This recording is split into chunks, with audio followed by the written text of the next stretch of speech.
কারোর উপর যদি কোনো এরকম ভূত প্রেতের ভৌতিক সমস্যা কারোর কোনো ব্যক্তির উপর যদি হয়ে থাকে, তো সেই ব্যক্তিকে যদি আমাদের মন্দিরে নিয়ে আসে, তো বাবা মায়ের কৃপায় সেই ব্যক্তির উপর গ্যারেন্টি দিয়ে বলছি সেই মুহূর্তে আমরা এগুলো ছাড়িয়ে দিতে পারবো। এর জন্য আমরা কোনো টাকা পয়সা নিই না। নমস্কার বন্ধুরা, আবারও একটা নতুন ভিডিওতে আমার সকল দর্শক বন্ধুকে স্বাগত জানাই।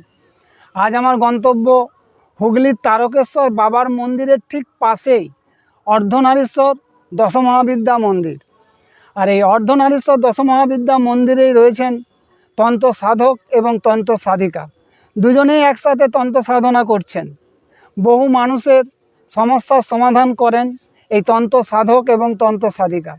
এখানে বাস্তুদোষ, বশীকরণ, ভূতপ্রেত ছাড়ানো, জিন ছাড়ানো, কোর্ট কেসে জড়িয়ে গেছেন এমন জমি জায়গা সংক্রান্ত ব্যাপারেও সমস্যার সমাধান করেন এই তন্ত্র সাধক এবং তন্ত্র সাধিকা।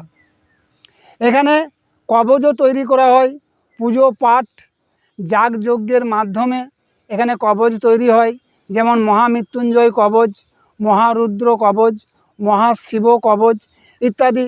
এখানে কবচেরও কাজ হয়ে থাকে। তো এখানে যত্ন সহকারে নানা রকম সমস্যার সমাধান করেন। আর এখানে বাবার স্বপ্নাদেশ পাওয়া ওষুধের মাধ্যমে বহু শারীরিক সমস্যাও সমাধান করেন এই তন্ত্র সাধক এবং তন্ত্র সাধিকা। তো এই দশমহাবিদ্যা মন্দির কিভাবে আসবেন, কখন আসবেন, কী বার আসবেন, এই সমস্ত তথ্যই থাকছে আজকের ভিডিওতে। তাই ভিডিওটা শেষ পর্যন্ত দেখবেন। যদি ভালো লাগে তাহলে লাইক করবেন, বন্ধুদের কাছে শেয়ার করে দেবেন, কেমন লাগলো কমেন্ট করে অবশ্যই জানাবেন, এবং মুখার্জি ব্লগ চ্যানেলটি সাবস্ক্রাইব করতে ভুলবেন না কিন্তু। তো তাহলে চলুন যাওয়া যাক সেই অর্ধনারীশ্বর দশমহাবিদ্যা মন্দিরে। তো এই মুহূর্তে আছে আমি তারকেশ্বর স্টেশনে 1 নম্বর প্ল্যাটফর্মে। এই 1 নম্বর প্ল্যাটফর্ম থেকে ডান দিকে বাইরে বেরিয়ে যাব অর্ধনারীশ্বর দশমহাবিদ্যা মন্দির।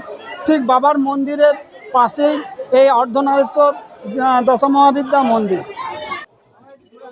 তারকেশ্বর স্টেশন থেকে বাবার ভক্তদের ভিড় ঠেলে পৌঁছালাম অর্ধনারীশ্বর দশমহাবিদ্যা মন্দিরে। এই যে দেখতেই পাচ্ছেন, এটি হলো অর্ধনারীশ্বর দশমহাবিদ্যা মন্দিরের প্রবেশদ্বার। আর এর ঠিক পাশেই রয়েছে বাবা তারকনাথের মন্দির।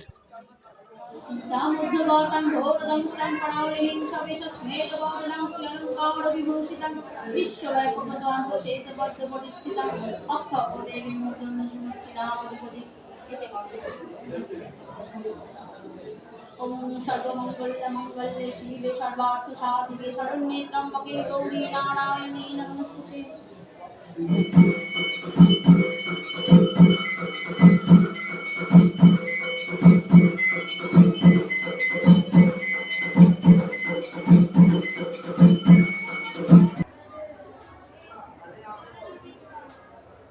আচ্ছা, মন্দিরের নিত্য পুজো আপনি করেন? হ্যাঁ, আমি করি, আমার স্বামী করেন। আচ্ছা, আর মন্দির খোলে কখন? সকালে? সকাল 9টা থেকে দুপুর 1টা পর্যন্ত মন্দির খোলা থাকে। আর বিকালে? বিকেলবেলা ওই 5:30 6টা থেকে রাত্রি 9টা পর্যন্ত খোলা থাকে।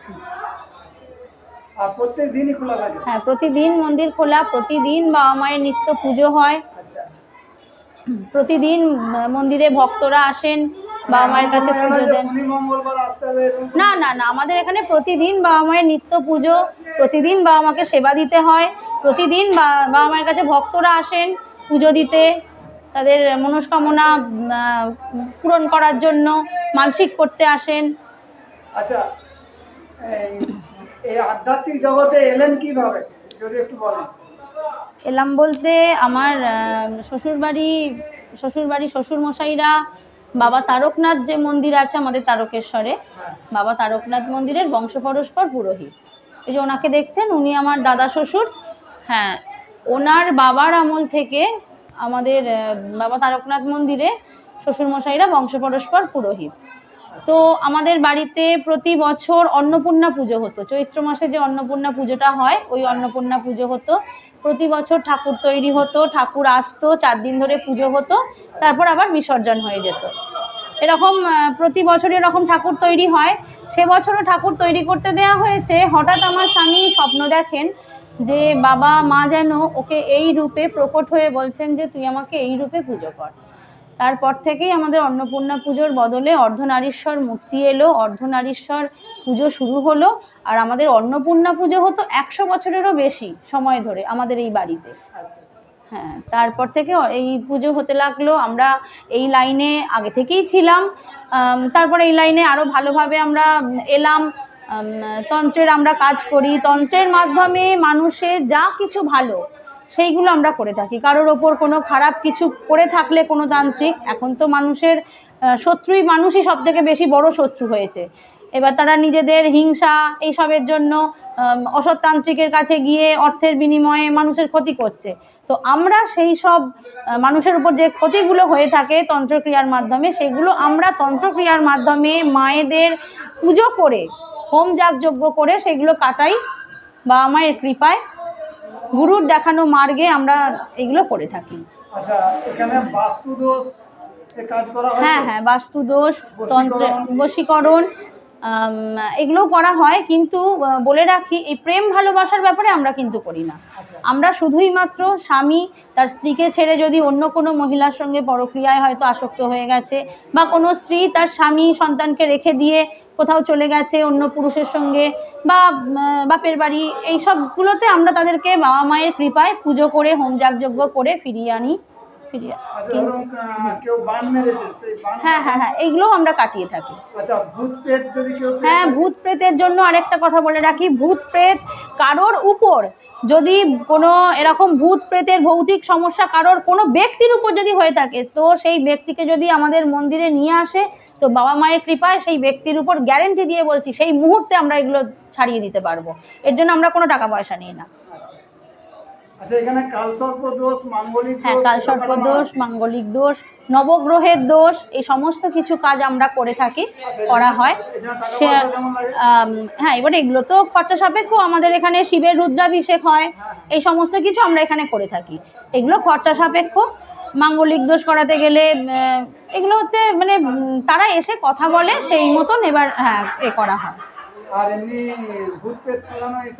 হ্যাঁ, যদি কোনো ব্যক্তির ওপর, বললাম তো, যদি কোনো ব্যক্তির ওপর কোনো ভৌতিক সমস্যা থাকে, তো সেই ব্যক্তিকে আমাদের মন্দিরে মানে আনতে হবে। আমরা গ্যারেন্টি দিয়ে বলছি তার সেই মুহূর্তে আমরা তার ওপর থেকে ওই নেগেটিভ এনার্জি কাটিয়ে দেবো। এর জন্য আমরা কোনো টাকা পয়সা নিই না। হ্যাঁ, কবজও করানো হয়।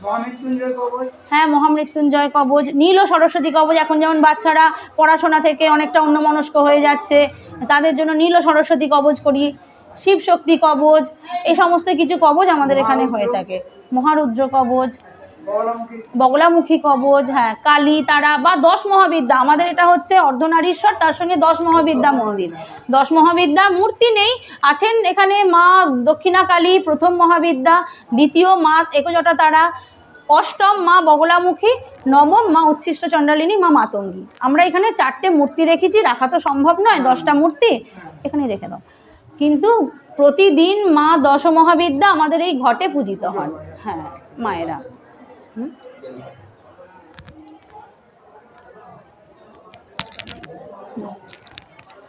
আপনি তো পূজা অর্চনা করছেন, তো মাকে বা বাবাকে উপলব্ধি করেছেন? উপলব্ধি করেছি বলতে, আমরা তো বললাম তন্ত্রের কাজ করি। তন্ত্রের কাজ করতে গিয়ে অনেক সময় আমাদেরকে বাড়ির বাইরে কোনো যজমানের বাড়িতেও কাজ করতে যেতে হয়। একবার ঘটেছিল কি, ওরকম যাব বলে ভোরবেলা উঠেছি, তা প্রায় 4টে এরকম বাজবে। এবার মা বাবাকে তো নিত্য সেবা দিয়ে যেতে হবে। এবার বাড়িতে আমি আর আমার স্বামী ছাড়া নিত্য সেবা দেবার মতন তো আর সেরকম কেউ নেই। তো মন্দির খুলেছি, মন্দির বন্ধ, চাবি দেয়া, মন্দির খুলেছি, খুলে শুধু আলোটা জ্বেলেছি। আলোটা জ্বালতেই আমাদের তো এরকম লাল মেঝে, যার জন্য জল পড়ে থাকলে স্পষ্ট বোঝা যায়। দেখছি কার যেন পায়ে জল মারানোর ছাপ। ঠিক আছে, এবার প্রথমটা আমি অতটা বুঝতে পারিনি, এটা যেমনই ওরকম জিনিস দেখলে একটা কীরকম ভয় মতন লাগে। সঙ্গে সঙ্গে আমার স্বামীকে ডেকে আনলাম যে দেখবে এসো, এরকম কীরকম জলের ছাপ পায়েতে, বুঝতে তো পারছি না। কিন্তু ওরকম জলের ছাপ মারিয়ে যাবার মতন আমাদের বাড়িতে কেউ নেই। আমার মেয়ে আছে অনেক ছোট, ঠিক আছে।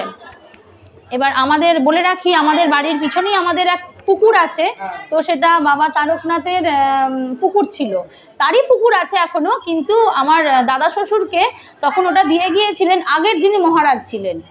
হ্যাঁ, তিনি দিয়ে গিয়েছিলেন যে চাষবাস করে যাতে খায় সেরকম হিসেবে দিয়ে গিয়েছিলেন। উনি তো বাবার সেবা করতেন, ওনাকে ভালোবাসতেন আগের মহারাজ, তো তিনি ওটা পুকুরটা আমাদের নামে করে দিয়ে গিয়েছিলেন, আমার শ্বশুর মশাইয়ের নামে করে দিয়ে গিয়েছিলেন। এবার জনস্বার্থের জন্য পুকুর, জানছি যে অন্য কেউ হয়তো আসে ব্যবহার করে, মাঝে মাঝে পায়ের নুপুরের শব্দ পেতাম, এবার অতটা গুরুত্ব দিতাম না, ওই ভোর 4টেতে কার আর ঘুম ভাঙে রোজ। এবার তখন আমরা বুঝতে পারলাম যে তাহলে মাই প্রতিদিন ওখানে স্নান করতে যেতেন, আবার স্নান করে মন্দিরে ফিরে আসতেন, ওই মায়েরই ওটা পায়ের ছাপ।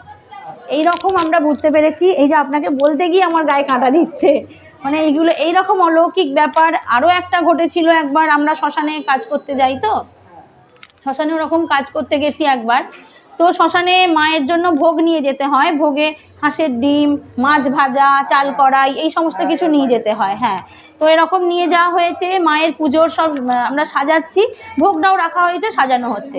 হঠাৎ দেখছি একটা বাচ্চা মেয়ে পিছন থেকে, মোটামুটি 8-10 বছর এরকম বয়স হবে, উস্কো খুস্কো চুল, পরনে একটা মোটামুটি একটা জামা পরে আছে, সে হঠাৎ করে পিছন থেকে ডেকে বলছে, তোরা এত রাত্রে এখানে কি করছিস? তা প্রায় 12:30 একটা তো অবশ্যই হবে এরকম। এবার যেমনি ওরকম একটা ডাক পিছন থেকে শুনেছি, মনটা মানে গাটা তো একটু চমকে ওঠে, চমকে গেলাম, সঙ্গে সঙ্গে পিছন ঘুরে দেখছি যে একটা বাচ্চা মেয়ে। তখন আমার স্বামী জিজ্ঞাসা করছে যে এত রাত্রে তুই এখানে কি করছিস?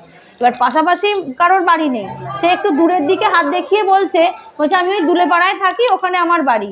এবার ভোগটা দেখতে পেয়ে বলছে, ওটা তোরা কি এনেছিস? এবার আমি বলছি, ওটা তো মায়ের ভোগ। বলছে, আমাকে ও থেকে দে না। এবার আমি বলছি যে এখনো তো মায়ের পুজো হয়নি। এবার আমার স্বামী বললো যে না, তুমি ওকে দাও, বলে ওখান থেকে ওকে একটু প্রসাদ মায়ের দেয়া হলো। এবার ওকে বলা হচ্ছে যে তুই এখানেই বসে খা এত রাত্রিবেলা। ও তখন বলছে যে না, আমি বাড়ি যাব, আমার বাড়িতে ভাই আছে, আমি ভাইকে দিয়ে খাবো বলে সে নিয়ে শুধু পিছন মানে নিয়েছে, কথাটা বলা হয়েছে, আবার আমরা এদিকে জোগাড় করছি পুজোর, মানে কয়েক সেকেন্ড হয়েছে, পিছন ঘুরে দেখার আমরা দেখতে পাচ্ছি না। মানে এইরকম ব্যাপার। এইরকমভাবে আমরা বুঝতে পারি যে মা আমাদের সঙ্গে থাকেন, আমাদের উপর কৃপা করেন। হ্যাঁ, মা সবসময় আমাদের সঙ্গে থাকেন। এরকম বহু জিনিস ঘটে আমাদের সঙ্গে। ঠিক আছে, অনেক অনেক ধন্যবাদ। জয় মা। জয় মা, জয় বাবা। আচ্ছা, কেমন আছেন বলুন? হ্যাঁ, ভালো আছি, বাবা তারকনাথ মা জগদম্বার কৃপায়। হ্যাঁ, ভালো। আপনি ভালো আছেন তো? হ্যাঁ, চলে যাচ্ছে। আচ্ছা, এই বাবার কিছু অলৌকিক কথা বা ইতিহাস কিছু বলুন না। হ্যাঁ, তাহলে প্রথমে বলতে গেলে বলতে হবে যে আমরা অতি জাগ্রত তারকেশ্বরের যে বাবা তারকনাথ আছেন না, ওই বাবা তারকনাথের আমরা হচ্ছি বংশ পরম্পরায় পুরোহিত বা সেবাই। ঠিক আছে, ইনিকে দেখছেন, ইনি আমার হচ্ছে দাদু, ইনিও ছিলেন। বর্তমানে আমার এখন জেঠু আছেন, পরবর্তীতে আমরা আসবো পরপর জেনারেশন। আর বাবা তারকনাথের মহিমা বলতে গেলে তো বলা মানে প্রচুর, এমনি জানেন যে এত আর আমরা এখানে বাবা তারকনাথের আমার দাদুর বাবার আমল থেকে আমরা 21 রকমের দৈব ওষুধ দিয়ে থাকি, বুঝতে পেরেছেন তো? সেটা হয়ে আসছে জেনারেল ওয়াইজ, এখন আমরাও দিই। হ্যাঁ, বংশ পরম্পরা। এর জন্য আমরা কোনো টাকা পয়সা কিছু নিই না, বুঝতে পেরেছেন তো? তার মধ্যে আমি 2-1টা বলে দিচ্ছি কী কী রয়েছে। যারা কারোর বাচ্চা হচ্ছে না, ধরুন অনেক ডাক্তারপত্র দেখিয়ে হচ্ছে না, সেই সব ক্ষেত্রে ওষুধ আমরা দিয়ে থাকি। কারণ ধরুন অর্শ আছে, তার ওষুধ দিই। হাঁপানি আছে, তার জন্য ওষুধ দিই। এরকম ধরনের 21 রকমের দৈব ওষুধ আমরা দিয়ে থাকি। না না না, এর জন্য কোনো আমরা টাকা পয়সা কিছু নিই না, বিশ্বাস করে আসতে হবে। ঠিক আছে, ভক্তি, বিশ্বাস আর ভক্তিটা হচ্ছে মেন দরকার। যদি কেউ করতে পারে অবশ্যই আসুক, তার উপর বাবা তারকনাথ মা জগদম্বা অবশ্যই কৃপা করে। হ্যাঁ, এই যে আমাদের বাড়ি যা দেখছেন সব বাবা তারকনাথের জায়গা এটা, ঠিক আছে তো? এবার যে আমরা যখন এসেছিলাম তখনকার দিনে যিনি রাজা ছিলেন, যে বাবা তারকনাথের সেবা করতো আমাদের বংশের লোকেরা, সেই সূত্রে আমাদেরকে থাকতে দেয়া, আমরা থাকি সব বাবা তারকনাথের। হ্যাঁ, এইসব শ্মশান ভাগাড় এইসব ছিল, বুঝতে পারছেন, রাত থেকে 200 বছর আগে। তো আগে যে সব মনীষী টাইপের ব্যক্তিরা আসতো, তো বাবার কাছে সাধনা করতো, জপ করতো, সাধু সন্তোষ লোকেরা, তারা মারা গেলে তো এইসব জায়গাতেই পুঁতে দেওয়া হতো তখন, রাত থেকে 200-300 বছর আগেকার ঘটনা। এখন বসতি হয়ে গেছে, লোকজন এখন থাকছি আমরা, এরকম আরও আছে, সব থাকে। তো এগুলো শ্মশান ভাগাড়ই ছিল। হ্যাঁ, এর মধ্যে ছোটোবেলা থেকে দেখে আসছি, আমার দাদু বাবা তারকনাথের সেবা করতো, আমার জ্যাঠা করতো। এবার পরপর বাবা তারকনাথ মা জগদম্বার ইচ্ছা ছাড়া তো হয় না, এগুলো আমাদের হাতে তো কিছু নয়, এই হচ্ছে ব্যাপার। তো বন্ধুরা, অর্ধনারীশ্বর দশমহাবিদ্যা মন্দিরের ভিডিও কেমন লাগলো অবশ্যই কমেন্ট করে জানাবেন। আর ভালো লাগলে একটা লাইক করে সাথে থাকবেন এবং একটা সাবস্ক্রাইব করে পাশে থাকবেন। তো আবার দেখা হবে পরবর্তী অন্য কোথাও, অন্য কোনো দিন, অন্য কোনো নতুন ভিডিওতে। ভালো থাকবেন, সুস্থ থাকবেন। তাহলে আজ এই পর্যন্তই, টাটা।